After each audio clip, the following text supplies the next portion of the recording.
Premier Media's Mining Weekly is interviewing Vuslat Bayoglu, the managing director of Menar, a private investment company with investments in multiple commodities.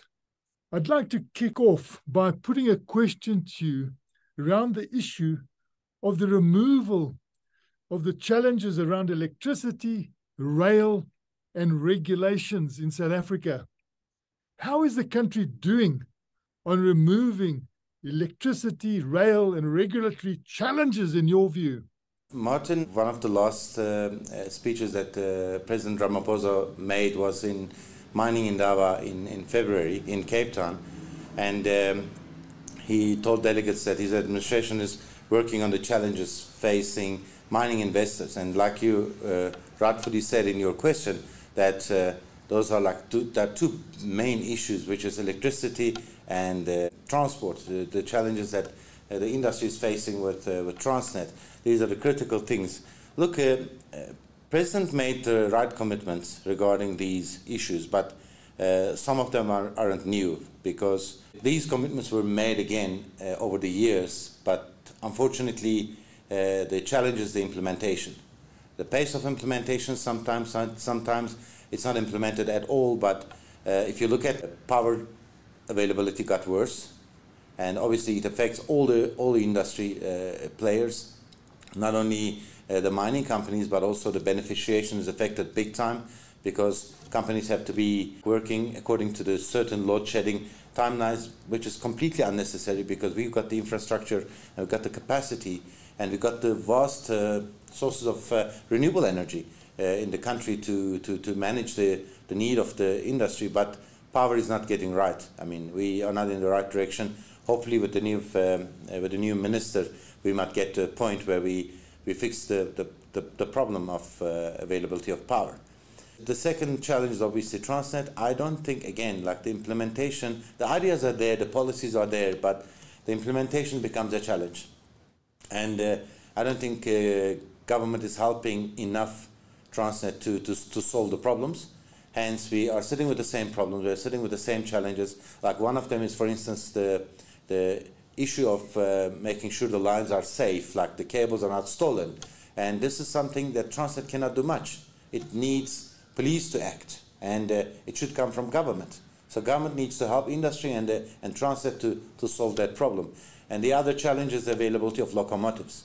People are fiercely criticizing Portia Darby, the CEO of Transnet, but one of the things is like the availability of locomotives have got nothing to do with her, because it was created by somebody else, and she has to deal with it. And to help her, we need actually President Ramaphosa to be involved, because this is a government-to-government issue. I think he needs to use his diplomacy, the cordial relationship with Chinese president, and then solve this problem, because we've got great relationship with China.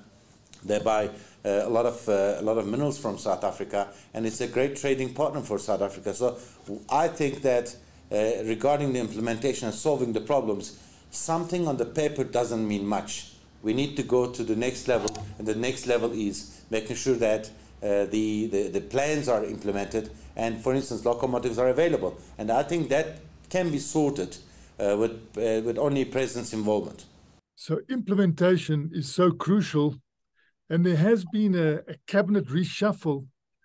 Are there any signs that there is speedier implementation, or is implementation coming onto the radar? I'm not sure how much the new Minister of Evaluation and Monitoring will have, but if she follows up what President committed and evaluate and monitor what is done and what needs to be done, I think that will make investors very happy. But again, I don't know how much power she would have. And you know, road transport has made up for some of the poor rail performance in past months, with prices of bulk commodities now moderating. Will resorting to road transport still be as economically viable as it was when the prices for bulks were considerably higher? Look, obviously it's a big challenge. It won't work anymore. If you look at the past, what happened with iron ore, for instance, when iron ore prices hit $200, people were like trucking iron ore to Durban from Postmasburg Sishen area. why it was working with $200 the iron ore price. But then when it softened to $120, $130 levels, then it stopped because it does no longer work. So like iron ore industry purely relies on Transnet's performance to move the product. And the same applies to coal. When the coal price was like $250, $300 levels, then it was okay to truck coal to Richards Bay or Durban. And I mean, we heard some people truck coal to Namibia, to Walvis Bay, to move the product through Walvis Bay to the markets.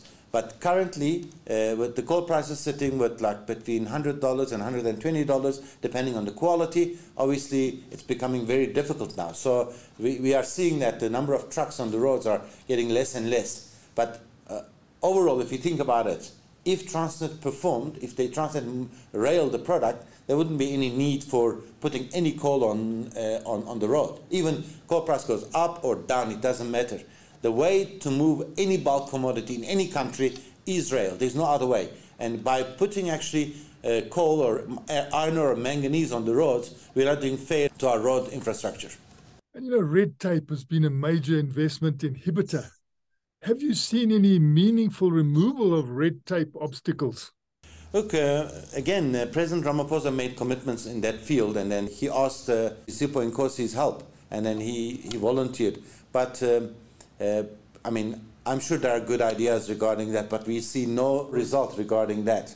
Like, there's no red tape removed, and unfortunately, in an economy like this, where there's a massive gap between poor and rich, and budget needs to be almost used for helping the poor to be uplifted, but then if you can't get your commitments regarding like employment, for instance, or getting more tax because you've got new businesses, then you won't get enough in your budget. So we should not be talking about actually removing the red tape. We should talk about wiping out the red tape completely.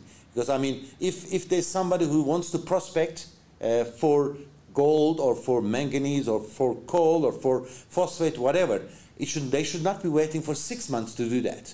It should be quicker. And in some cases, people are waiting almost a year. And this thing is getting worse and worse. And mining right application, same issue. Like, yeah, Department of Mineral Resources and Energy issues licenses. But I think it was quicker in the past. They were more practical, and they were trying to expedite everything. Currently, a mining right takes about 18 months to 24 months. But water use licenses is a disaster, complete disaster. I mean, President Ramaphosa said that it will take 90 days. When you talk to the officials of water affairs, it doesn't take 90 days. You're lucky if it takes 360 days. It normally takes about 2 to 3 years to get to a point. I mean, we got instances where we applied 4 years ago, and eventually, we didn't really get it. We didn't really get anywhere. And they tell us, listen, why don't you consider making a new application? I mean, how do you deal with the red tape? And dealing with the red tape means creating employment. But we need to create employment in this country. We can't sustainably live with the unemployment rate among youth. And we're talking about like above 60% unemployment of the youth. This is not going to work. So we have to make a plan. And remember, we don't have Silicon Valley in South Africa. This is a mining country, and mining contributes a big time to the fiscus. So we need to be very, very practical and very, very agile in terms of licensing projects. If there is an investor who is trying to put 2 billion rand to develop an iron ore mine or a manganese mine or a copper mine or a coal mine, we should be going and saying, fine, come, please, what can I do to help you as government? But unfortunately, that is not the case. We need to follow up as industry what's happening regarding the licenses. So there's a new phenomena, for instance, in the manganese mining industry. Department of Mineral Resources is thinking that, actually there's an individual, he's thinking that the mining companies should not mine boundary pillars.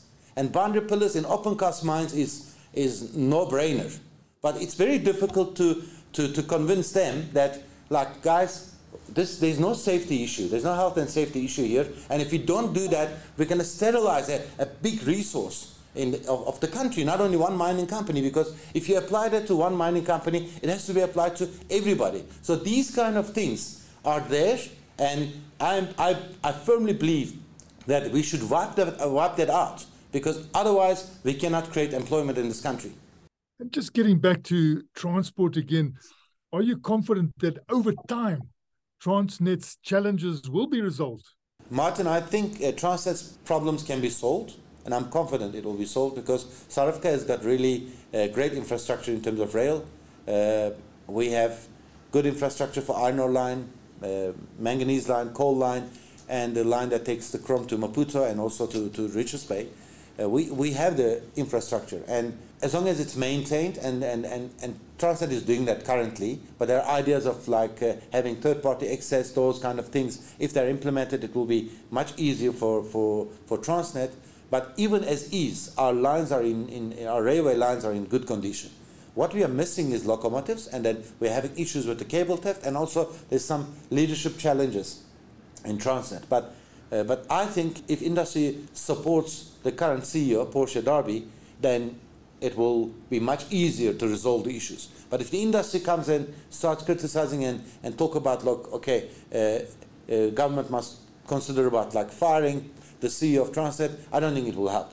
I think we need to be realistic. We need to work very closely, because I, again, believe that Portia Derby has got South African in her heart, and the same applies to the mining industry. So I think the solution is between the top management of Transnet and the management of the mining companies in South Africa. But by talking and by collaborating, I think we can resolve the issues of Transnet. And I believe the same is going to happen with Eskom as well, because we will pass these stages of load shedding, and the same applies to Transnet. We will pass the stages of like having issues on the iron ore line or coal line or manganese line. Eventually we will win. We lost a little bit on the opportunity cost as industry, but at the end of the day, I think we will win these issues, and we will have the confidence again in both Transnet and Eskom.